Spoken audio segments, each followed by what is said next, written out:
नोएडा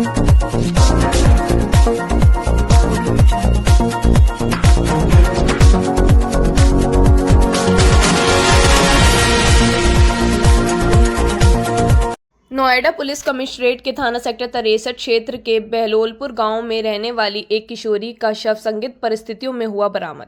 परिजनों का आरोप है कि किशोरी के साथ पहले दुष्कर्म किया गया और उसके बाद उसकी बेरहमी से हत्या कर दी गई। घटना की खबर फैलते ही गांव और आसपास के क्षेत्र के लोग मौके पर जुट गए। परिजनों का आरोप यह भी है कि मामले की गंभीरता के बावजूद थाना सेक्टर 63 पुलिस ने समय रहते मुकदमा दर्ज नहीं किया। उनका कहना है कि यदि पुलिस ने तत्परता दिखाई होती तो शायद आरोपियों तक जल्द पहुंचा जा सकता था। मेरा नाम ऋतिक है। मैं बहलोलपुर में किराए के मकान में रहता हूँ। मेरी एक भतीजी है, उसका नाम नंदिनी है, वो 13 साल की है। हमारे बहलोलपुर में कुछ मुसलमान के लड़के रहते हैं जो कि मेरी बहन को परेशान कर रहे थे और उसे ब्लैकमेल कर रहे थे। तो मेरी बहन, मैं जब शाम को कमरे पे गया तो मेरी बहन मुझे कमरे में लड़की मिली है।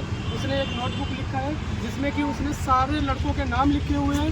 सर मैं वो आपको नोटबुक अभी व्हाट्सअप कर दूँगा, ठीक है। उसमें सारे लड़कों के नाम लिखे हुए हैं। मेरी बहन जब मैं रात को कमरे में गया तो मुझे उसमें फांसी पे लटकी हुई मिली है। फिर मैं उसे उतार के यहाँ कैलाश हॉस्पिटल में लेके आऊँ जहाँ पे वो मृत्यु साबित हुई है। सर उस लड़की को, वो जो लड़के हैं उनको मैं सबको जानता हूँ, ठीक है। वो लड़के को जानता हूँ पर पुलिस तो उनके खिलाफ कोई कार्रवाई नहीं कर रही है। मैं शाम 7 बजे से यहाँ कैलाश हॉस्पिटल में वेट कर रहा हूँ कि पुलिस कुछ करे, बट पुलिस ने बोल दिया कि मैं सुबह पोस्टमार्टम के लिए ले जाऊँगा जब FIR होगी। मैं सर आपसे निवेदन करता हूँ कि मेरी मदद की जाए ज़्यादा से ज़्यादा। मैं यहाँ कैलाश हॉस्पिटल में अपनी भतीजी को लेके बैठा हुआ हूँ, हमारी कोई सुनवाई नहीं हो रही है। धन्यवाद। तेरा कैलाश हॉस्पिटल में बहलोलपुर में गली नंबर 1 में रहते हैं। शादी अटेंड करने मेरे माँ बाप गाँव गए हुए थे, मैं ड्यूटी गया हुआ था। 2 जिहादियों ने और एक हिंदू सुअर है उसी में, उन्हीं का साथी, उन तीनों ने मिलके मेरी बहन को बहुत टॉर्चर किया है, ब्लैकमेल किया है। वे उसके साथ गलत करके उसे फांसी पे लटका दिया गया है। जब मैं शाम को ड्यूटी से वापस आया मुझे मेरी बहन मृत अवस्था में फांसी के फंदे पर लटकी हुई मिली है। पुलिस वालों को मैंने इन्फॉर्म किया। मैं पास के हॉस्पिटल में गया, वहाँ कोई सुनवाई नहीं हुई। मैं कैलाश हॉस्पिटल में आया, वहाँ पे पुलिस वालों को बुलाया गया। पुलिस वाले अब दबाव बना रहे हैं कि जल्दी से पंचनामा तैयार करवाओ पोस्टमार्टम करके कि इसको रफा दफा करे। वो इस पे जड़ तक नहीं जाना चाहती। अभी तक FIR भी दर्ज नहीं की गई है। कल रात 9:30 बजे से अभी तक हम यहीं पे हैं। बाकी समर्थन कीजिए।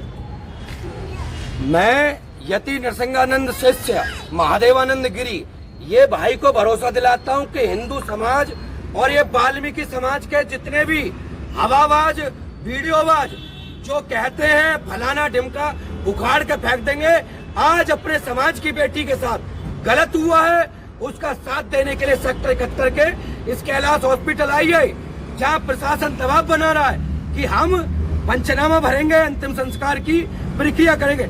हम प्रक्रिया जब तक नहीं होने देंगे जब तक साले तीनों का एनकाउंटर हम करवा नहीं लेंगे। यही मांगों के साथ हम ये धरने में बैठ गए। जय श्री राम, हर हर महादेव। में बहलोलपुर में गली नंबर 1 में रहते हैं। शादी अटेंड करने मेरे माँ बाप गाँव गए हुए थे, मैं ड्यूटी गया हुआ था। 2 जिहादियों ने और एक हिंदू सुअर है उसी में, उन्हीं का साथी, उन तीनों ने मिलके मेरी बहन को बहुत टॉर्चर किया है, ब्लैकमेल किया है। वे उसके साथ गलत करके उसे फांसी पे लटका दिया गया है। जब मैं शाम को ड्यूटी से वापस आया मुझे मेरी बहन मृत अवस्था में फांसी के फंदे पर लटकी हुई मिली है। पुलिस वालों को मैंने इन्फॉर्म किया। मैं पास के हॉस्पिटल में गया, वहाँ कोई सुनवाई नहीं हुई। मैं कैलाश हॉस्पिटल में आया, वहाँ पे पुलिस वालों को बुलाया गया। पुलिस वाले अब दबाव बना रहे हैं कि जल्दी से पंचनामा तैयार करवाओ पोस्टमार्टम करके कि इसको रफा दफा करे। वो इस पे जड़ तक नहीं जाना चाहती। अभी तक FIR भी दर्ज नहीं की गई है। कल रात 9:30 बजे से अभी तक हम यहीं पे हैं। बाकी समर्थन कीजिए।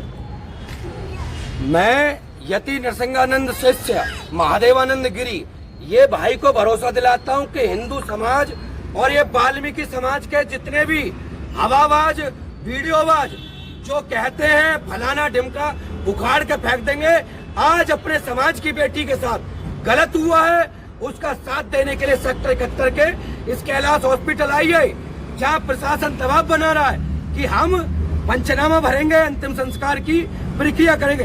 हम प्रक्रिया जब तक नहीं होने देंगे जब तक साले तीनों का एनकाउंटर हम करवा नहीं लेंगे। यही मांगों के साथ हम ये धरने में बैठ गए।